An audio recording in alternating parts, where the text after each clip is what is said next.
ફોનની ગેલેરી પણ આપણે પાસવર્ડ પ્રોટેક્ટેડ રાખીએ છીએ, તો પછી આપણું આધાર કાર્ડ કેમ નહીં? આધાર કાર્ડને પાસવર્ડ પ્રોટેક્ટેડ કેવી રીતે રાખી શકાય અને એના ફાયદા શું છે એ જાણીશું આજના વિડીયોમાં. ગુજરાતસમાચાર.com સાથે હું છું હેલી. ફોનમાં ડોક્યુમેન્ટ્સ રાખવા સેફ નથી. ગમે ત્યારે ફોન હેક થઈ જાય, અકાઉન્ટ્સ લોક થઈ જાય અને આપણા પૈસા ગાયબ થઈ જાય. એવું ના થાય એના માટે આધાર જરૂરી છે. તો આધાર ફોનમાં ડાઉનલોડ કેવી રીતે કરી શકાય એ જોઈએ. સૌથી પહેલા ગૂગલ ખોલીને તમારે જવાનું છે UIDAI ની ઓફિશિયલ વેબસાઇટ ઉપર.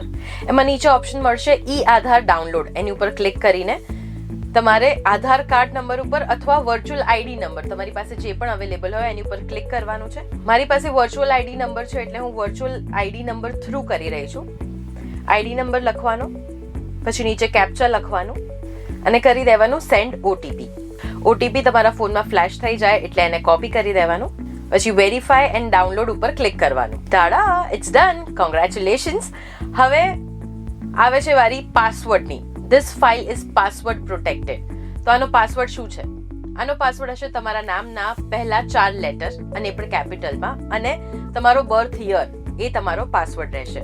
બસ આટલું એન્ટર કરો એટલે તમારું આધાર ખુલી જશે તમારા ફોનમાં.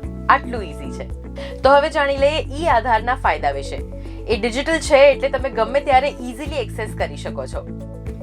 ગવર્મેન્ટ જે સબસિડીઝ આપે છે એના માટે પણ તમને ખાસું ઈઝી પડશે, કારણ કે તમારે માત્ર 12 ડિજિટનો આધાર કાર્ડ નંબર આપવાનો જ રહેશે અને સરનામું અને ઓળખ પુરાવો પાકીટમાં નહીં પોકેટમાં રહેશે.